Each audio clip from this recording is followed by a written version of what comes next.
But on the program here is Matt Gaetz, who actually was the first one to convince me of this. We got in a rather, I don't want to say an argument, but let's say a spirited discussion backstage of our Turning Point event in Tampa. And he did convince me of this particular thing. Didn't convince me of all the things we were talking about, but we'll keep some of that private. And this was one of them, which is that if we actually want a Congress that will do something, then you want the margins to benefit the America First movement. So I'm going to let Matt articulate the argument, Congressman Matt Gaetz, the great Congressman Matt Gaetz, and then I'm going to play devil's advocate. Matt, welcome back to the program.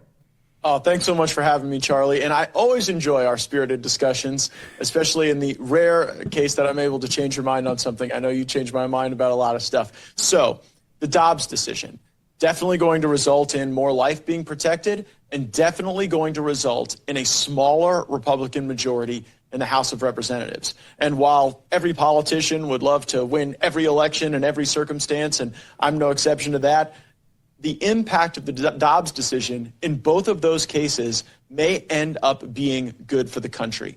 Hear me out. I've been a part of big majorities. I've been a part of slim majorities. And slim majorities are able to work more cohesively for a few reasons. One, fewer mouths to feed. Fewer people that believe that they ought to be the brand carrier for a particular committee or the party or any other number of the endeavors that a caucus engages in the United States Congress. Second, fewer of these people who consider themselves the majority makers. I can't tell you, after Donald Trump drug all these people to victory on a bold MAGA agenda in 2016, how many of them got here and then said, oh, well, I'm one of the majority makers, so I have to be given a pass on this vote, or I have to be given an opportunity to take a walk on that vote and be with the Democrats. And then next thing you know, you turn around and you're losing large chunks of your caucus, and that cascades in a very negative way. If we were to have like a 6 or 7 seat majority, well, then everyone's a majority maker. And then kind of in the same way, no one is.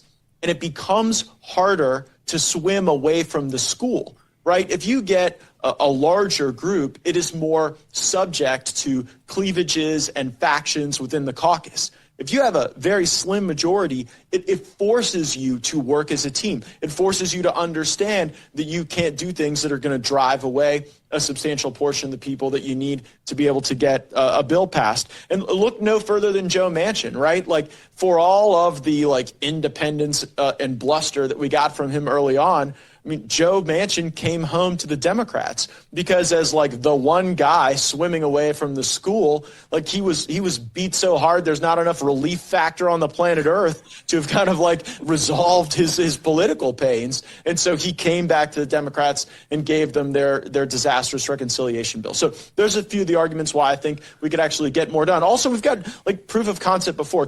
You talk a lot about immigration, and I completely agree with you that if we do not seal the border and deport people who are not here legally, then we don't have a country anymore. Yes. We've lost the shape and character of our country. Well, I mean, when we had these big majorities, we couldn't pass immigration bills because you'd have 20, 30 people out there talking about a pathway to citizenship. You got a 6-seat majority, 12-seat majority, then we'll be able to say, look, that's not where a majority of everyone is, and everybody's got to come home to roost, and we got to solve this problem. So the best argument I heard in opposition to that is, don't we want to level a metaphorical extinction event of the Democrat Party? If we have a 50 or 60 or 70 seat majority, you're going to have some MAGA and America Firsters along the way, and it's going to put Democrats into oblivion. They won't be able to get political power anytime soon. What do you think of that argument? Well, let's play that back to 2010. In 2010, Republicans had overwhelming wins in the midterms, and did that result in the extinction of the Democratic Party? No. Why? Because the Democrats controlled the White House and the administrative state and the deep state, and they were able to use that to marshal a big win for Barack Obama in 2012. So I think that's had a proof of concept. It did not result in the extinction event. I think the extinction event for Republicans was probably more likely getting power and then not doing enough with it to vindicate our voters, right? I mean, we lost in 2018 because we didn't keep the promises that we made for multiple elections before Donald Trump was even on the political stage regarding the repeal of Obamacare. So Matt, it's just, I want to build this out further because it's somewhat paradoxical, because some of our audience says, I want to win big. I want to put as many points on the board as possible. And I sympathize with that. And so can you also differentiate, though, that let's say it's a 20 or 30 seat majority. If it were to be that you have some, like a Joe Kent, for example, that wins, or an Anna Paulina, phenomenal, great. But the moving average, or history would tell us, once you start to creep up to 15, 20, 30 seat majorities, that means you're winning with a lot of Adam Kinzinger types, isn't it?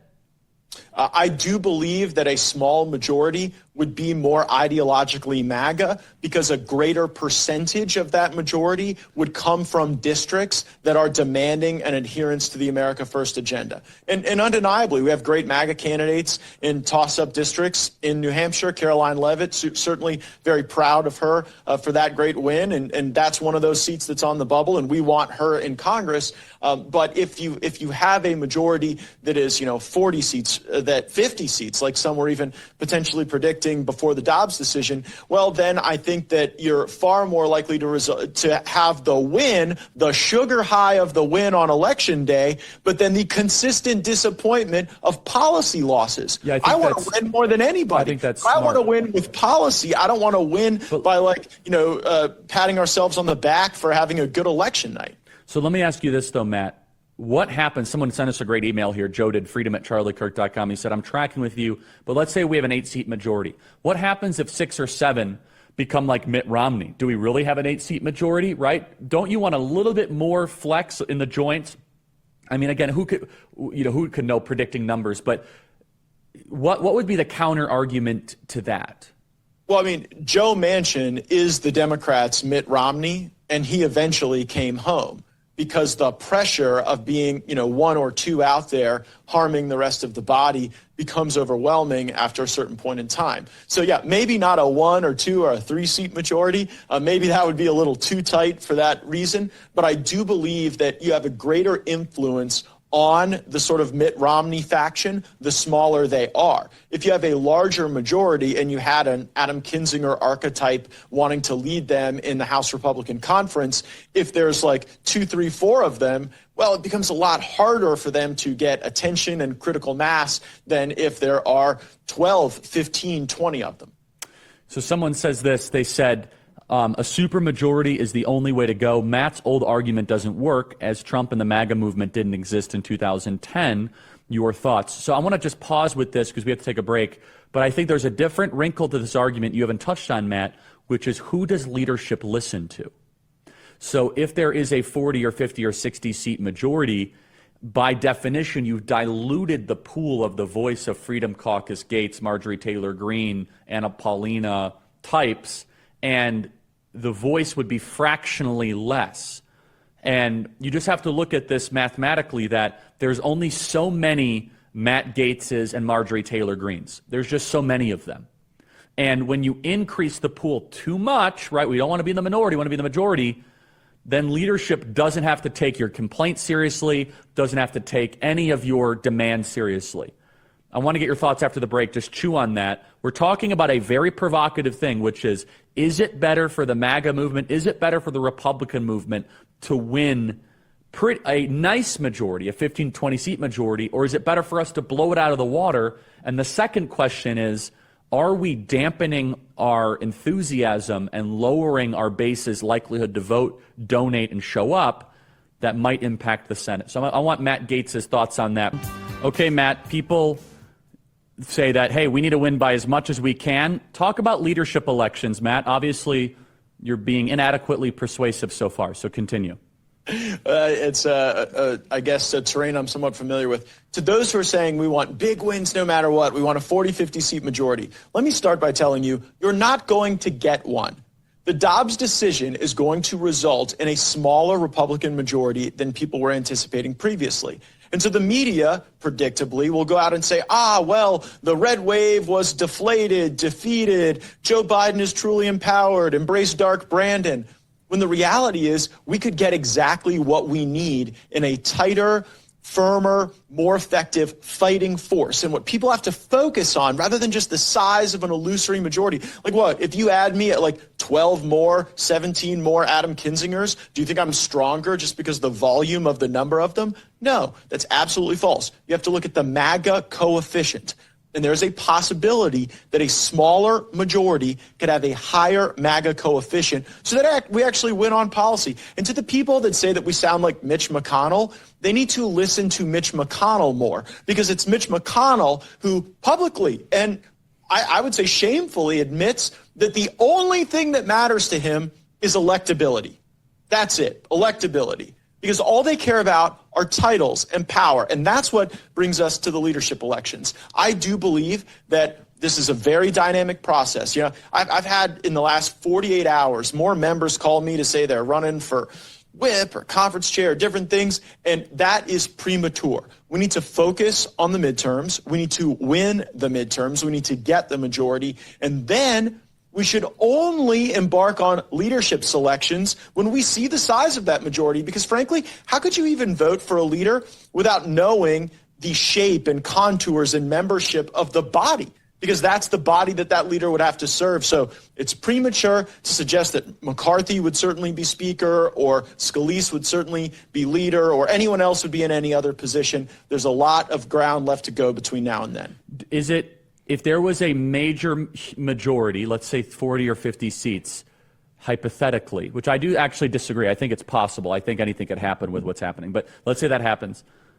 Is that, would the Republican establishment then that McCarthy is speaker? Yeah. To all the people who say they want the big wins, well, then live with this reality. A 40 to 50 seat majority undeniably means that Kevin McCarthy becomes Speaker of the House. And so, but if there was a slimmer majority, then what would happen? I don't know. That would depend on the composition of that majority. Is it a majority of, 8 people with 9 Adam Kinzingers and Liz Cheneys? Or, do you get an Anna Paulina Luna, Caroline Leavitt, running energetic, enthusiastic, bridge-building campaigns, winning even in a slim majority? So I think the membership would inform the options for leadership. But in a world in which we go from the minority to a 40 or 50 seat majority, there would be no option. It would be McCarthy or bust. What do you have to say to the argument, Matt, that some people are saying that the way you're talking is demoralizing us and people aren't going to show up because of it? And people are saying, I wish that many people listen to me. No, look, I still want to. I started this discussion with the caveat: I want to win every race. If I had my druthers, we'd win all 435 of them. But the purpose of this exercise is to inform the audience about the opportunities that only unlock in a world in which you have a more cohesive, smaller majority. I'm going to work hard for every Republican candidate. I am super enthusiastic about our candidates. Unlike Mitch McConnell, I'm not trash talking our candidates while they're out there working to make their case to the voters in these dispositive final weeks. I'm encouraging them and supporting them in every possible way. But the reality is that this is a different political landscape. So really quick, someone says, Charlie, you guys are wrong. The people have been winning have been MAGA. Let's be honest, though. What percentage of the Republican conference is actually legitimately America First Trump supporters? When the chips are down right now, maybe 20, 25%. Got it, 20, 25%. And that percentage actually goes down if you increase the amount of Republicans that win to such a disproportionate amount. Is that correct? Well, I think the percentage is going up either way because Donald Trump had a remarkable impact on a lot of these primaries. The question is, does it go up by a little or does that coefficient go up by a lot? Well, people definitely want that 50 or 60 seat majority. From everyone I've talked to, from you to Marjorie Taylor Greene, Lauren Boebert, to Andy Biggs, to Mark Meadows, to people that have really dealt, they say, if you want strong, conservative, legitimate oversight and action, these big majorities make conservatives the afterthought because they're not necessary. Just something to think about, everybody. Someone asked, what's the purpose of this discussion? The purpose is to talk about governing as well. It's important. Okay, Matt, thank you so much. Appreciate it.